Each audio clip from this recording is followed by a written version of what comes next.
بھائیو اللہ ایک ذہن بناتا ہے کہ تم جہاں بھی ہو اللہ کی طاقت کے نیچے ہو، اللہ کے سائے کے نیچے ہو، اللہ کی قدرت سے باہر نہیں ہو۔ قل ارأيتم ان جعل الله عليكم الليل سرمدا الى يوم القيامة من اله غير الله ياتيكم بضياء افلا تسمعون۔ مجھے بتاؤ اگر میں رات کو کھڑا کر دوں، اللہ اکبر، اور سورج کو نکلنے نہ دوں تو کوئی ہے جو رات ختم کر سکے؟ کوئی ہے جو سورج کو لا سکے؟ تو تمہاری زمین کا ٹیمپریچر اتنا مائنس میں جائے گا کہ تم سارے ہی برف بن جاؤ گے۔ پھر اللہ کہتا قل ارأیتم ان جعل اللہ علیکم النہار سرمدا الى یوم القیامہ من الہ غیر اللہ یاتیکم بلیل تسکنون فیہ افلا تبصرون۔ مجھے بتاؤ اگر میں دن کو کھڑا کر دوں، آسمان کے وسط میں سینٹر میں سورج کو کھڑا کر دوں، اسے ڈوبنے نہ دوں، کوئی ہے تیرے رب کے سوا جو اس کو لے جائے اور جا کے وہاں غروب کر دے؟ اس طرح اللہ ذہن سازی کر دیتا ہے۔ اگر سورج ڈوبے نہیں تو چند دن میں ساری زمین کو آگ لگ جائے گی، چند دن وہ نکلے نہیں تو زمین فریز ہو کے پوری کی پوری فریزر بن جائے گی، ہم بھی اس میں برف بنے پڑے ہوں۔ اور اگر وہ ڈوبے نہیں تو پوری دنیا کو آگ لگ جائے گی۔ تو اللہ تعالیٰ اس طرح قرآن کی آیات اور واقعات سے بھائیو ایک ذہن بناتا ہے کہ یہاں وہ ہوتا ہے جو اللہ چاہتا ہے۔ اور تم کہتے ہو ساڈا بھی پورا ہوئے، تو آگے اللہ تعالیٰ ایک ڈیل کرتا ہے، کہتا ہے بڑا سوکھا کام ہے، کوئی مسئلہ ہی نہیں۔ فَإِن سَلَّمْتَ لِي فِي مَا أُرِيدُ، یہ میں نے جملہ ابھی نہیں پڑھا تھا، اب پڑھ رہا ہوں۔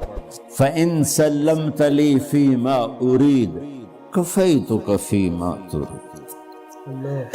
میرے بندے، تم گلاسگو میں، ڈنڈی میں، ایڈنبرا میں، مدرول میں رہتے ہو، یا مدینے میں، یا مکے میں، یا جدے میں، تم یہاں اس چند روزہ زندگی میں وہ کر دو جو میں چاہتا ہوں،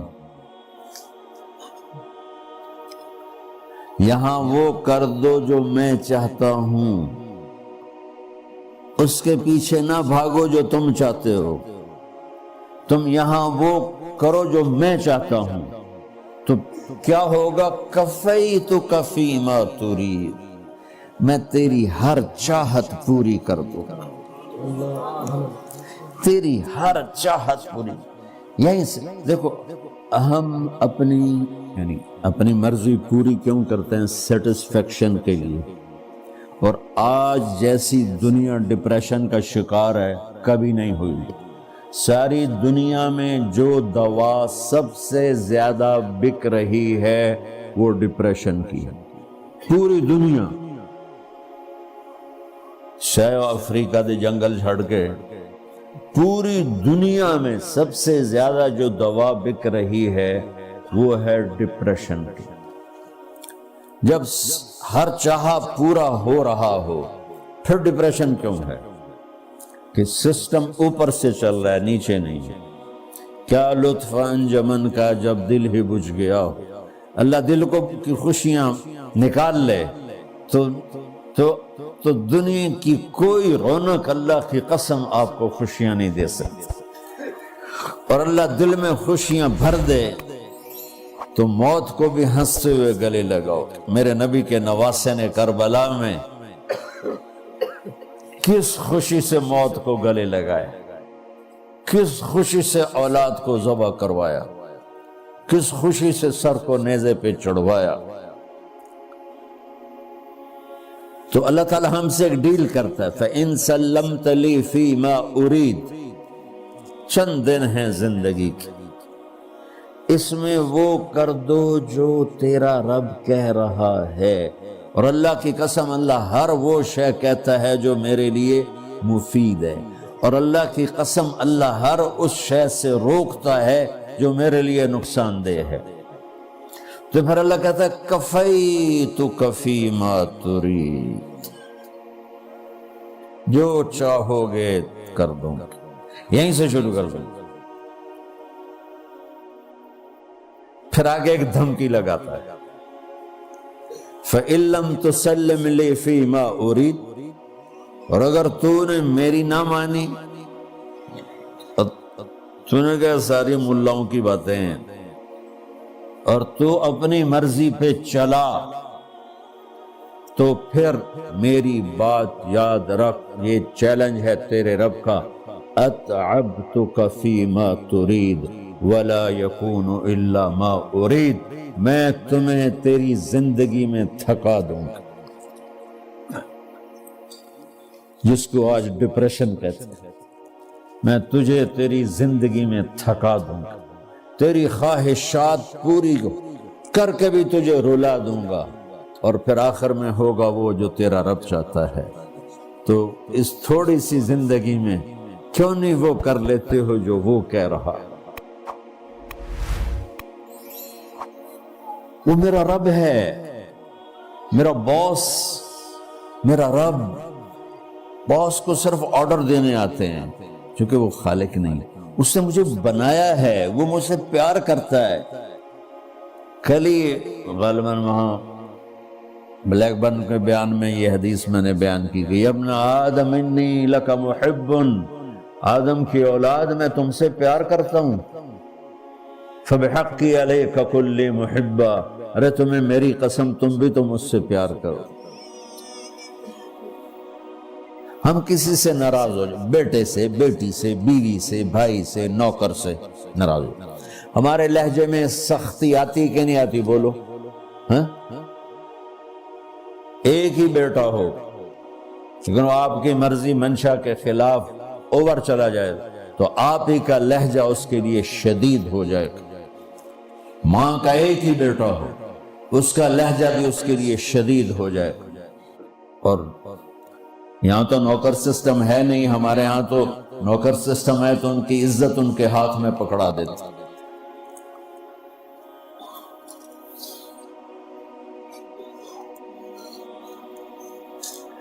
اللہ ہمارے ساتھ کیسے بات کرتا ہے؟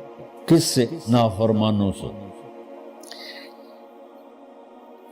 جس آدمی کے پاس پاور ہے اور اس کے نیچے کچھ لوگ ہیں، جب اسے اپنے لوگوں میں کمی نظر آئے گی اور غلط کام کرتا دیکھیں گے، وہ ضرور روڈ ہو جائیں گے.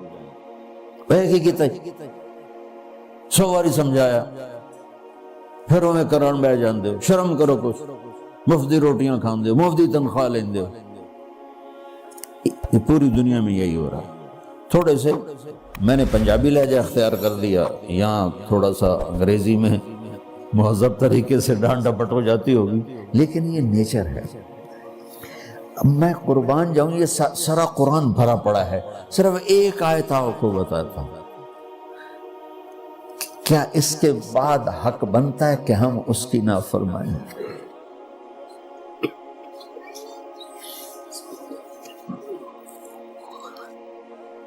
کچھ لوگ ہیں جن کے بارے میں اللہ کہتا خلطوا عملا صالحا وآخر سیئا. میرے کچھ بندے ایسے ہیں کبھی نیکی بھی کر لیتے ہیں، کبھی گناہ بھی کر لیتے ہیں. یہ اللہ تعالیٰ قرآن میں خود بتا رہا ہے کہ میرے کچھ بندے ایسے ہیں، کبھی بڑے نمازی بن جاتے ہیں، کبھی مسجد کا راستہ ہی بھول جاتے ہیں. اور کچھ بندے ایسے ہیں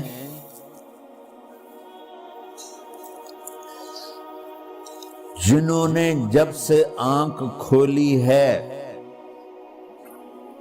اس دن سے لے کر آج تک ایک کام اللہ کو راضی کرنے والا نہیں کیا. ایسوں سے بھی دنیا بھری پڑی ہے. اور ایک بہت بڑا دنیا کا طبقہ ہے جو اللہ کو جانتا ہی نہیں ہے، جانتا ہے تو غلط طریقے سے جانتا ہے. اور ایک بہت بڑا طبقہ ہے جو اللہ کو مانتا ہی نہیں کہ ہے ہی کوئی نہیں، ایتھیسٹ ہوں، میں ایتھیسٹ ہوں. تو میرے بھائیو، میں اللہ کی قسم کھا کے کہہ رہا ہوں کہ کس محبت سے اللہ نے ان لوگوں کو پکارا ہے، کاش میں آپ کو اس کی وضاحت کر سکوں. یا عبادی الذین اسرفوا علی انفسہم،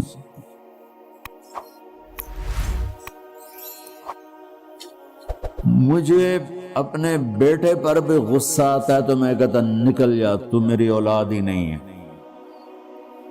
میں دین سیکھنے جانا چاہتا تھا، میرے والد رحمۃ اللہ علیہ مجھے ڈاکٹر بنانا چاہتے تھے، میں اس سے بہتر راستہ اختیار کر رہا تھا، لیکن میرے باپ کی مرضی نہیں تھی، تو انہوں نے مجھے فرمایا جی تو مولوی بننا ہے تو میرے گھر ہی چوں نکل جا۔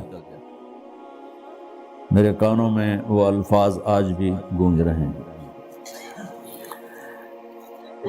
وہ میرے خالق نہیں تھے، میرے والد تھے، خالق تو میرا اللہ ہے، اور میں اللہ کی فرمان برداری کا ایک کام نہیں کرتا ہوں، اللہ کی فرمان برداری کا ایک کام نہیں کرتی مرد عورت، ٹھیک؟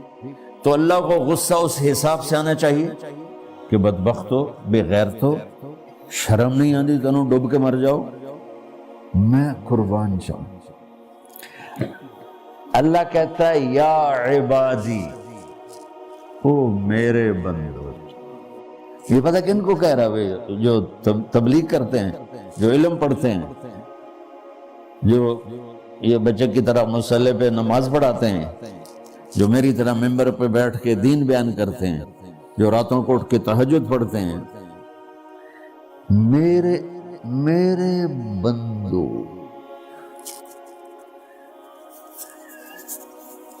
آپ نے دیکھا وہ شہد ایک دھار بناتا ہے، ٹپکتا ہوا نیچے آتا ہے نا۔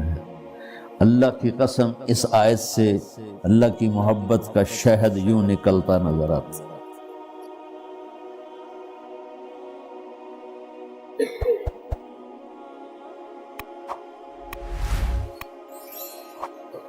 یا عبادی، اللہ کو کہنا تھا اوے نافرمانو، کہنا یہ چاہیے تھا جو آگے لفظ میں بتاؤں گا نا، پھر آپ کو خود بخود میری بات واضح ہو جائے گی۔ اوے نافرمانو، بے غیرتو، میرا اللہ کہہ رہا ہے یا عبادی، میرے بندے، یا عبادی، یہ بھی ایک لہجہ ہے نا، یا عبادی۔ او بھائی گل سنو، ایک لہجہ بھائی، سب حضرات توجہ فرمائیں، کتنا فرق پڑ گیا ہے۔ پہلے لہجے میں بدتمیزی تھی، دوسرے لہجے میں آپ سب کا احترام تھا۔ میرا رب تو بے نیاز ہے، اس سے ہماری کیا ضرورت ہے؟ سارے آسمان سجدے سے بھرے پڑے ہیں، فرشتے مکدے ہی نہیں۔ پھر وہ ہمیں یا ایھا الناس نہیں کہتا، اوے لوگو، یا ایھا الناس، اوے لوگو، یا عبادی، او میرے بندو، میرے یا عبادی سے یوں لگتا ہے جیسے اللہ آگے بڑے رابعہ بصری جیسی عورتیں اور جنید بغدادی جیسے مردوں سے اللہ بات کرنے لگا ہے۔ 3 لفظ ہیں، اسرفوا علی انفسہم، وہ بندے جنہوں نے جب سے آنکھ کھولی ہے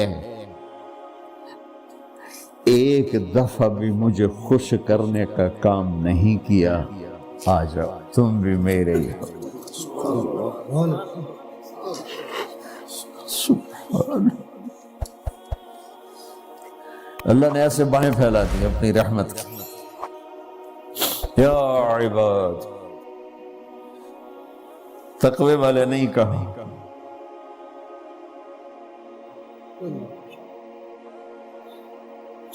روزے والے نہیں کہا، پردے والی عورتوں کو نہیں کہا، حلال کمانے والے، تہجد پڑھنے والے، علم پڑھنے والے۔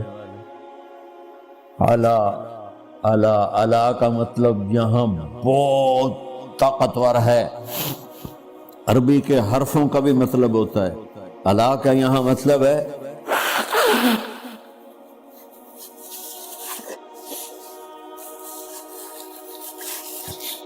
آپ نے اس ممبر کو کور کیا ہوا ہے کپڑے کے ساتھ، کہیں سے نظر آ رہا ہے؟ بولو، کہیں سے نظر آ رہا؟ اس کو اعلیٰ کہتے ہیں۔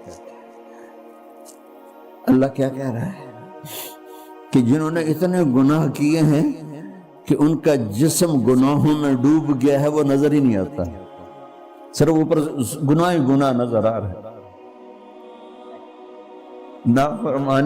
نافرمانیاں نظر آ رہی ہیں، ان کا اپنا وجود اس میں نظر ہی نہیں آ رہا۔ اللہ کہہ رہا ہے یا عبادی، اور تسی بھی میرے ہی ہو، آ جاؤ آ جاؤ۔